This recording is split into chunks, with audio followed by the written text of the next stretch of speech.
This is by far the hardest thumbnail I have ever done. Hey guys, do I have a script to open this video? No. No, I do not. But today in this video, I'm pretty much just going to be telling you guys what I would rank these books, what I liked about these books, and kind of just overall telling you guys which ones I liked. Anyways, let's get into the video. I want to start out by saying what categories I have for my ranking system. So we have best cover. The power just went out, seriously. Anyways, I will continue with this and the power will come back on. We'll see when that happens. For categories, we have best cover, most shocking plot twist, best banter, most beautiful setting, saddest book, most unique plot, weirdest book, and most tear evoking. For each of these categories, I will have multiple candidates and I will show the candidates, explain the summary and kind of what I thought of them, possibly. Yeah, that's pretty much all I'm going to be doing. I might put in what I rated them, but I don't know. I really don't even have a script. I just have down my candidates. We have best cover. Candidates for this one, beach read. The lighting is not doing it justice, but I just think it's so cute. Like, I don't know, it's adorable. This story pretty much, it's about two authors that are polar opposites. Basically, the guy writes these really dark stories and the girl writes these really happy romance, fun, fluffy stories. And they're both kind of struggling with writer's block, so they meet each other and they write in each other's genres. While trying to figure out how to do that, they go on a series of dates that she gets taken on these very dark, mysterious dates by the guy, so she could get more into the zone about how to write that type of book. And for the guy, he gets taken on these very happy, cutesy dates by the girl, right? And so pretty much they stop writer's block, fall in love, write a book in a whole new genre, and it's honestly like so cute. I love it so much. But anyways, this is a candidate for best cover. Next we have the reappearance of Rachel Price. Again, I will probably show these when the light is back on. This book, I think it's so genius because it has that, like, whatever this is called, action thing when they clip it and it goes action. And so this is pretty much about 16 years ago.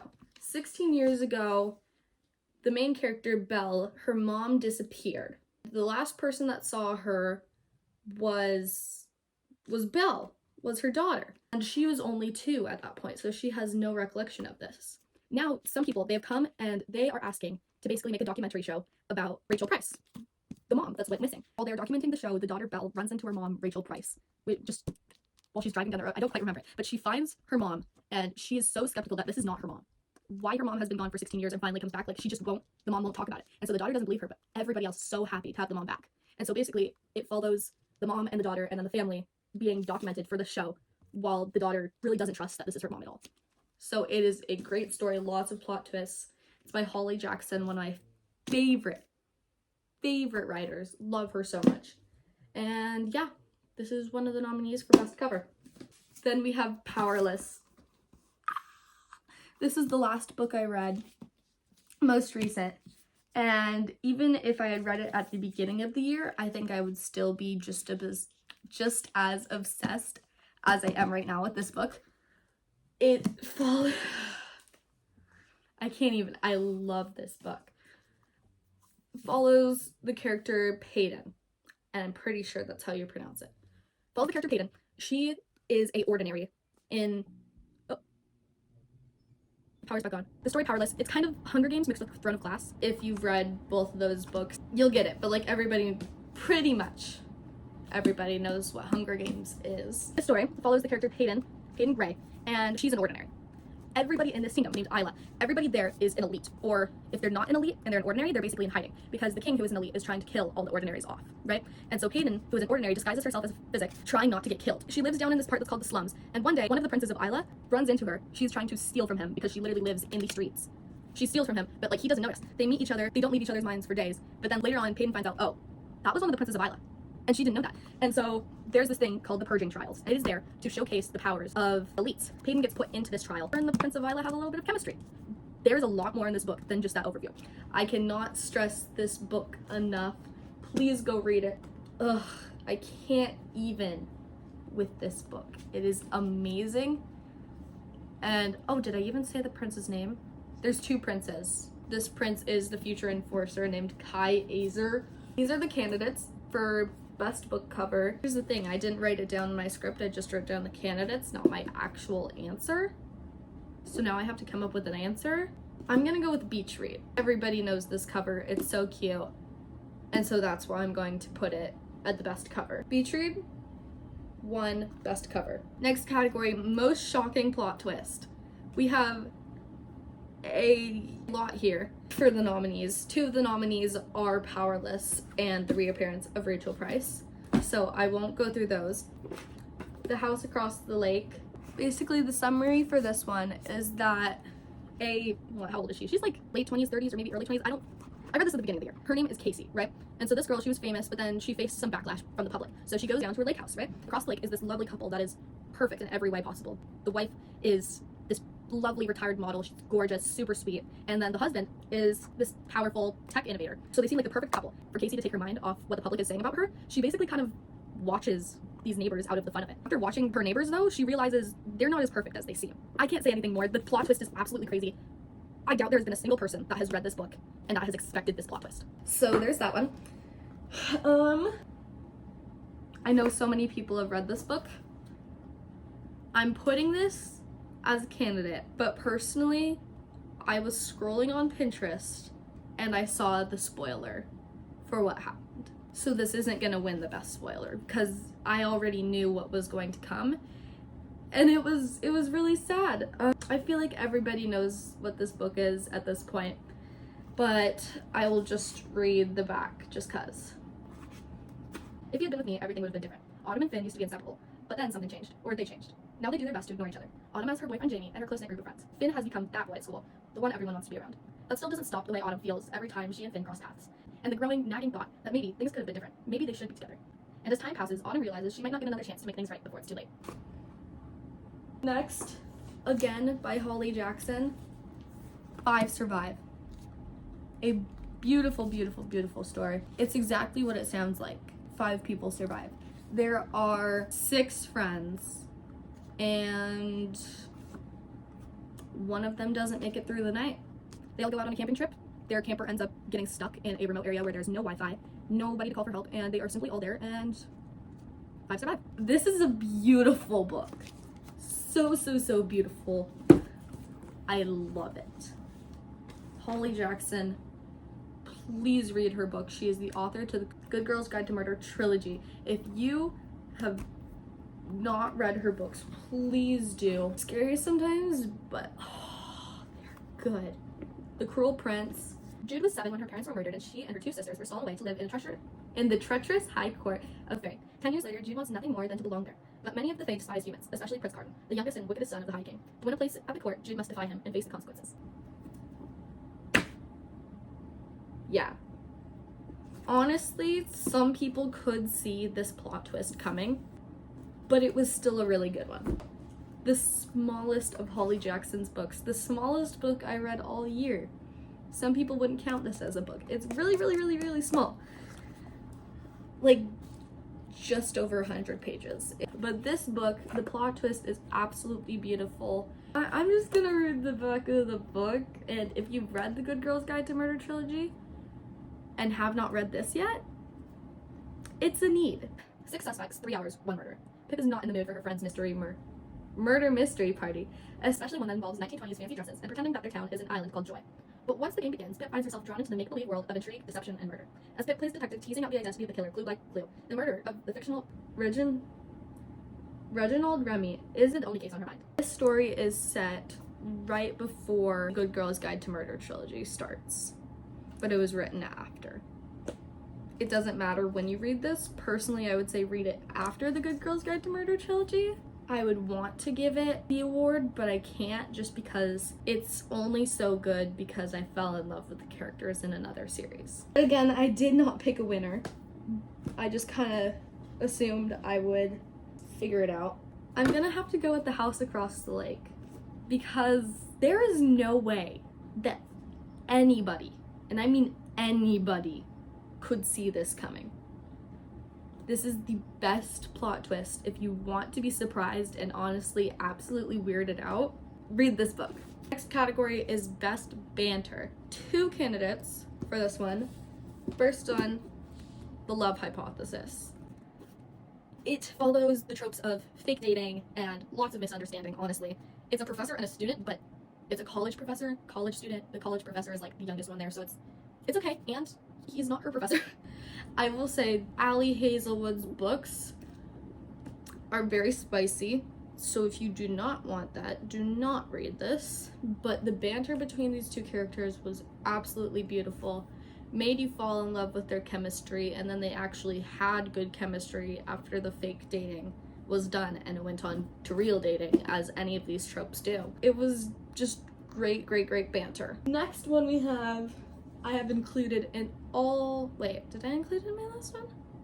I did. It's been included in this past 3. I can't tell you, like, I love this book so much. Powerless. Already explained it. But the banter between Kai and Peyton, oh. This is the one to win Best Banter. The characters and the development between them is just so beautiful. And I could not root for 2 characters more. Like, it's so beautiful. So this, Powerless, is the winner for Best Banter. Next off, we have Most Beautiful Setting. Of course, all 3 of my candidates for them are beachy ones. We already have Beach Read, which was a candidate for this one, but already won Best Cover. So, can't win 2. Sorry for that. But the other 2 are Every Summer After, a book where the characters were so cute. They're young teens up into their, like, I want to say mid-20s, maybe early 20s, maybe late 20s. They're in their 20s. I just remember that much. I loved the development between the 2 characters. It was so sweet. The setting was so beautiful and so well described. But I hated the ending. Some people are okay with the ending. I hated it. I hated it so much that it sent my rating down. If you didn't understand. It sent my rating down, yes. The setting, it was just beautiful. And, you know, sometimes a book, sometimes that happens. Sometimes it's like that. The other one, also set in a beachy sort of way, is We Were Liars. It's about some rich kids that are liars. It's about this girl that something happens to her. She doesn't remember what. Everybody else remembers, but she doesn't remember. And, like, it's just set so beautifully, written so beautifully. The richness of the houses and everything that's described is amazing. And honestly, I don't know how I could pick between these 2.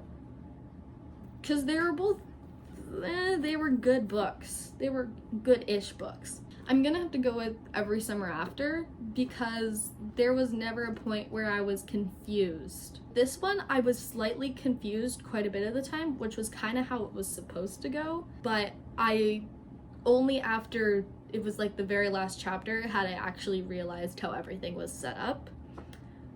So, Every Summer After, you get the Best Setting Award.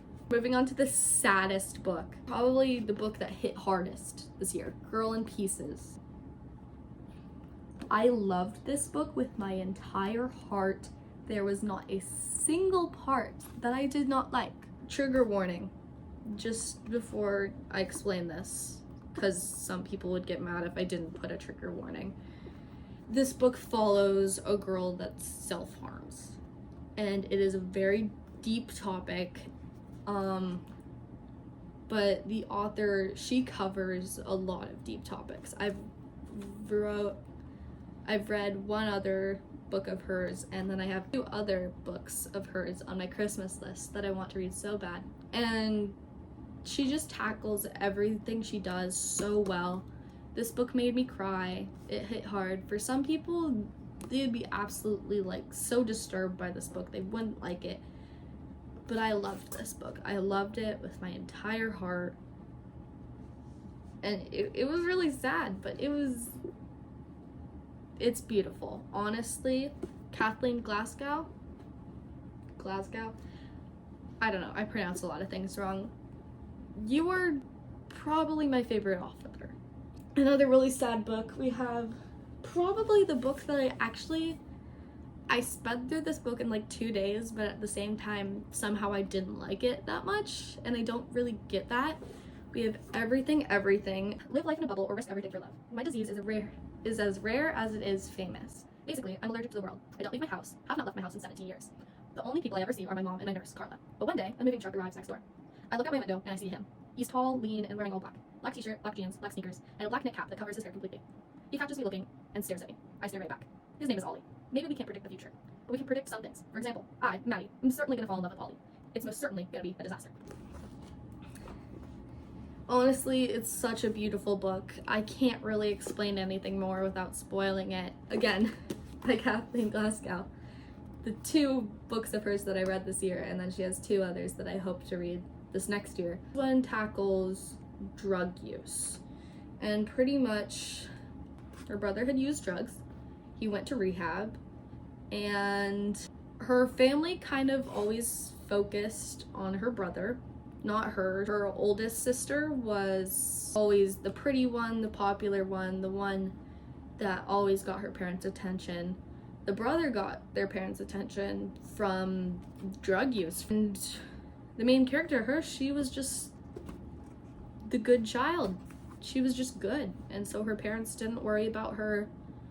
And because she didn't have her parents' attention, she ended up kind of struggling with other people interactions and getting the wrong attention. And it was just written really beautifully. It was really sad. It felt really bad for the character. It was a tough one. It was a tough book. And I love Kathleen Glasgow's writing so much. I can't say that enough. Girl in Pieces is definitely gonna get Sadest book. Most unique plot.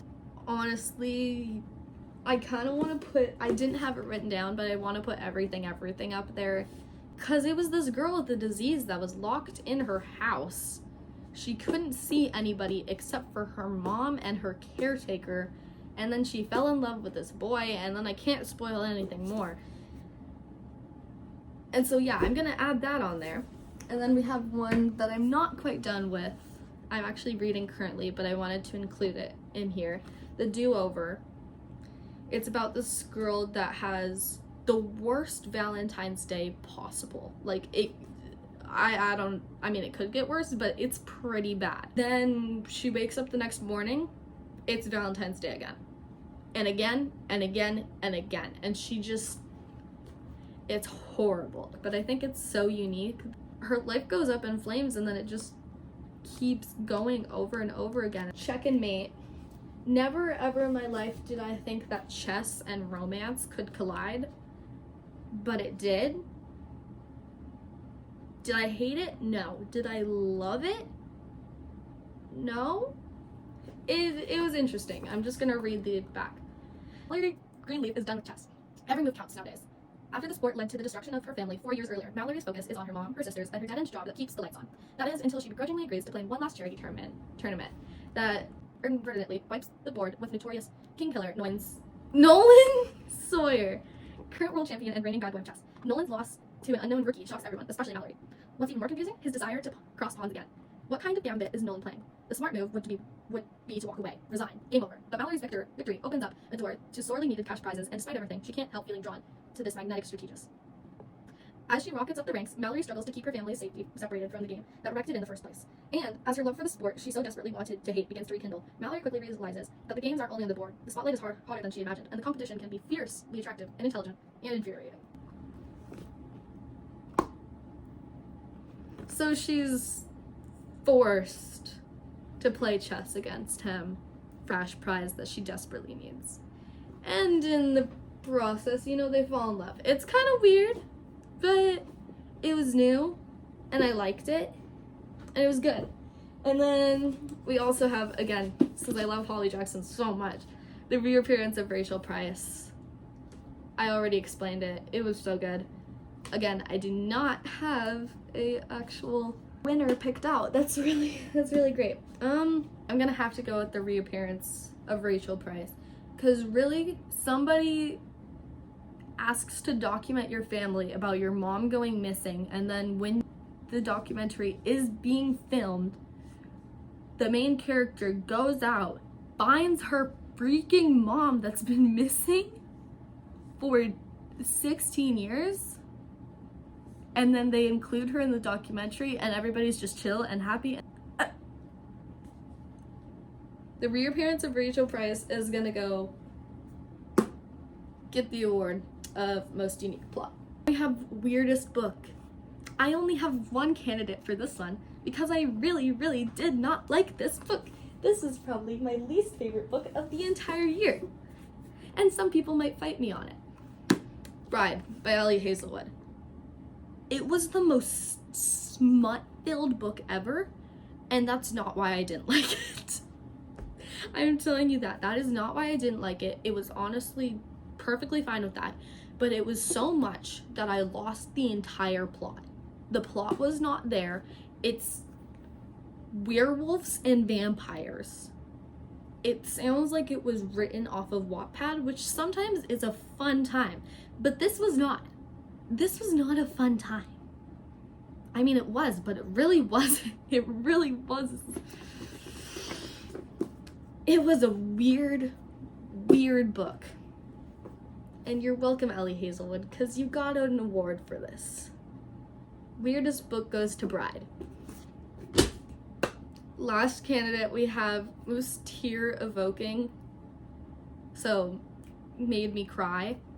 Once again, we have Girl in Pieces, which already won an award, but there was one book that honestly made me cry more than all the rest.